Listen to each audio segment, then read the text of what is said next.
नमस्कार साथीहरू।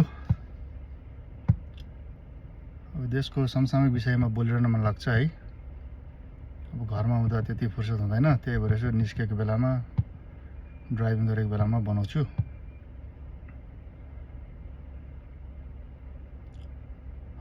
देशको परिस्थिति किन यस्तो भइरहेको छ त? दोष कसको? दोष के खासमा नेताहरू मात्रै दोषी हो त? हामी जनता चाहिँ कति दोषी छौँ त? कि हाम्रो चाहिँ कुनै दायित्व, कुनै जिम्मेवारी छैन त?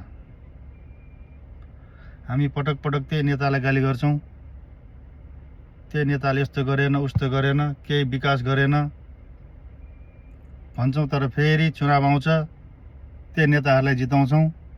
त्यही नेपाली काङ्ग्रेस, त्यही नेकपा एमाले, त्यही नेकपा माओवादी। ल ठिकै छ, पहिला पहिला त कुनै चोइस थिएन, द्याट्स अन्डरस्टुड। कुनै पनि चोइस थिएन, भोट हाल्नु पर्यो, ल कुनै एकमा हाल्यो, द्याट इज फाइन। तर अहिले त अस्ति गएको चुनावमा त एउटा अप्सन थियो, एउटा राष्ट्रपा भन्ने नयाँ शक्ति एउटा आएको थियो। सरस्वती हेर्दाखेरि अरूभन्दा अलिकति राम्रै पनि देखिन्छन्, योग्य पनि देखिन्छन्, यङ पनि देखिन्छन्। 80-85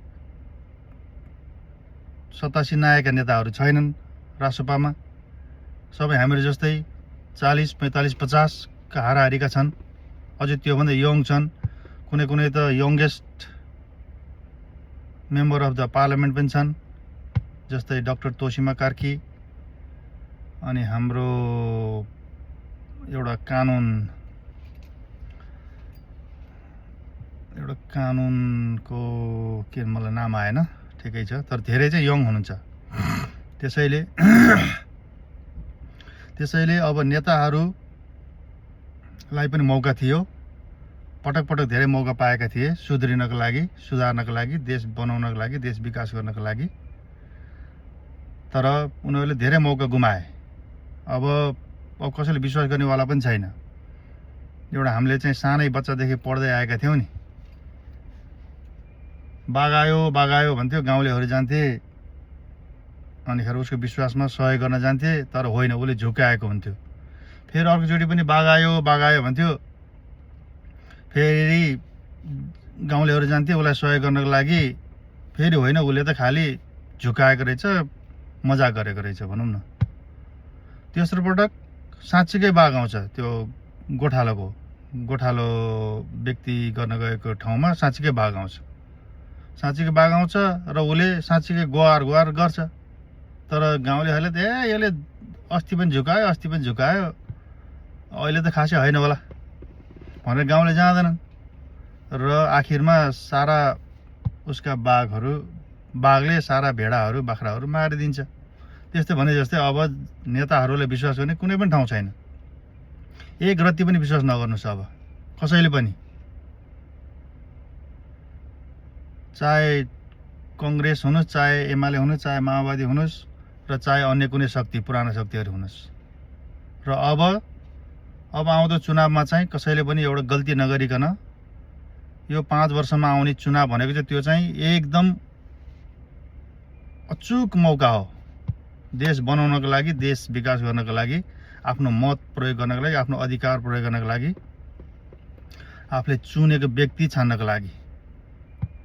ठिकै छ, कुनै दिन अब प्रत्यक्ष राष्ट्रपति या प्रत्यक्ष प्रधानमन्त्री चुन्ने व्यवस्था पनि आउला। र त्यो नआउन्जेलसम्मको लागि चाहिँ अहिले आफू जुन ठाउँमा छौँ, चाहे नेपालको जुनसुकै ठाउँ होस्, पूर्व, पश्चिम, उत्तर, दक्षिण, जतासुकै होस् भनौँ न, त्यहाँबाट चाहिँ योग्य व्यक्तिहरू छानौँ। जुनसुकै पार्टी होस्, यही पार्टी हुनुपर्छ पनि छैन, तर विश्वासिलो हुनु पर्यो। कुनै नेताको चाहिँ झोले हुनु भएन। त्यो उम्मेदवारले चाहिँ यदि आफ्नो नेताले पनि गलत गरेको छ भने चाहिँ त्यसको चाहिँ उसले प्रतिकार गर्न सकोस्।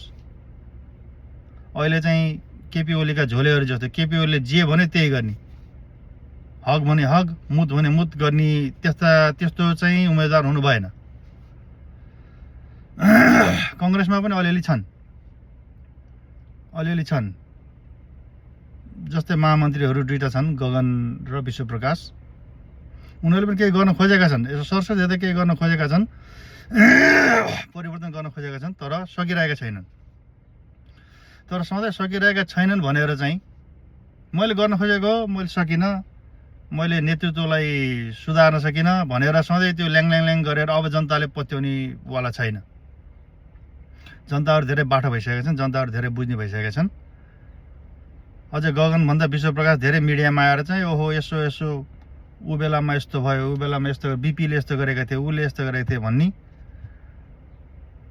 र म के भन्न चाहन्छु भने यदि ठिकै छ शेरबहादुर देउबा तिमीहरूको नेता हो, ठिक छ, नियम कानुन चाहिँ मान्नुपर्छ, तर देशलाई हानि हुने, जनतालाई हानि हुने कुनै पनि निर्णय गर्छन् भने या त तिमीहरूले चेन्ज गर्न सक्नुपर्छ, आफू लिडरसिपमा आउन सक्नुपर्छ, यदि सक्दैन भने पार्टी छोड्नुपर्छ, नैतिकता आधारमा पनि छोड्नुपर्छ। सधैँ जनतालाई झुक्याएर मैले त गर्न खोजेको सकिनँ, गर्न खोजेको सकिनँ, हो त्यो नसकिएको कारणले त्यही हो, नैतिकता भनेको त्यही हो। नसकेपछि त्यति तत्कालै महामन्त्री होस्, संसद होस् या कुनै मन्त्री होस्, जेसुकै होस्, त्यसबाट चाहिँ दिन सक्नुपर्छ, राजीनामा दिन सक्नुपर्छ। हो सबैले त्यसरी छोड्दै छोड्दै छोड्दै छोड्दै जाऊ न, अनि नेता अनि नेतृत्व एक्लै हुँदैन, तिमीहरू डढाउँछौ। ओहो यहाँबाट छोडेर के गर्ने, मेरो भविष्य के होला, भविष्य जेसुकै होस्, भविष्य सोच्ने होइन, वर्तमान सोच्ने हो, देशको भलो सोच्ने हो। त्यस्तो माओवादीमा त्यस्तै छ, 35-40 वर्षदेखि एउटै अध्यक्ष अरे, त्यस्तो पनि हुन्छ कहीँ? डेमोक्रेसी भने त्यही हो।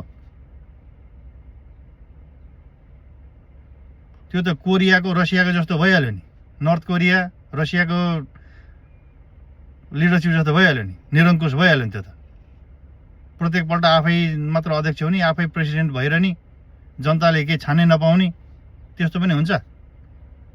हो यो सरासर गलत छ।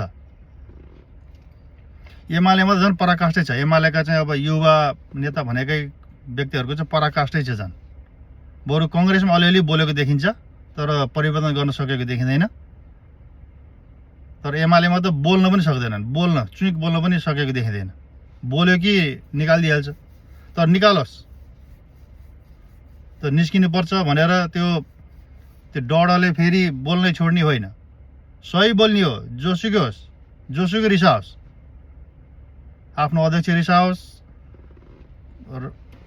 राष्ट्रपति रिसाओस्, प्रधानमन्त्री रिसाओस्, राजा रिसाओस्, आफ्नो बाउ रिसाओस्, जोसुकै रिसाओस्, सही कुरा बोल्न चाहिँ कहिले पनि छोड्नु हुँदैन, जुनसुकै ठाउँमा पनि। यही हो असल नागरिक, असल व्यक्तिको जिम्मेवारी भनेको यही हो, सही कुरा बोल्न कहिले पनि नछोड्ने।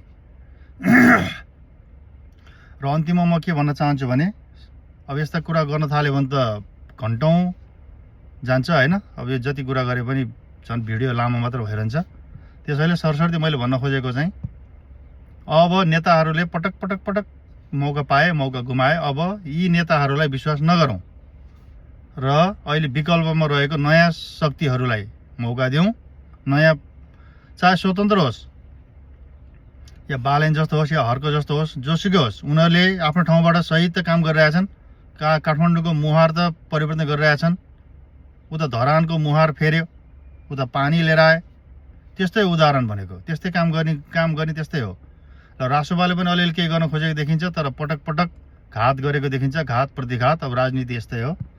त्यसैले आउँदो चुनावमा म यो सायद पटक भनिरहने छु, आउँदो चुनावमा चाहिँ सबैले पुरानो एकचोटि दुईचोटि मौका पाइसकेको र धोका खाइसकेका नेताहरूलाई कुनै पनि हालतमा विश्वास नगरौँ, कुनै पनि हालतमा विश्वास नगरौँ। त्यही गल्ती भनेको त्यही हो, त्यहाँनिर चुक्नु भएन। एक दिनमा मासु भातमा रक्सीमा बिकेर एक छाक तपाईँले कति खानु होला? 1000 रुपियाँ, 2000, 5000, 10000 खानु होला। तर त्यसले गर्दाखेरि सारा नेपालको, सारा जनताको भविष्य खाडाउनु पर्छ। अहिले जे भइरहेको छ त्यही हुन्छ, यही नै दोहोरिन्छ। फेरि आउने त्यही नै केपी ओली नै हो, फेरि आउने शेरबहादुर देउबाको त अब सायद टाइम छैन होला, र फेरि आउने त्यही प्रचण्ड नै हो। र शेरबहादुर देउबा नआए पनि उसले छान्ने, ऊ जस्तै नेता छान्ने हो, फेरि ऊ जस्तै व्यक्ति ल्याउने हो। त्यसैले गर्दाखेरि अब नयाँ शक्तिलाई मौका देऊ।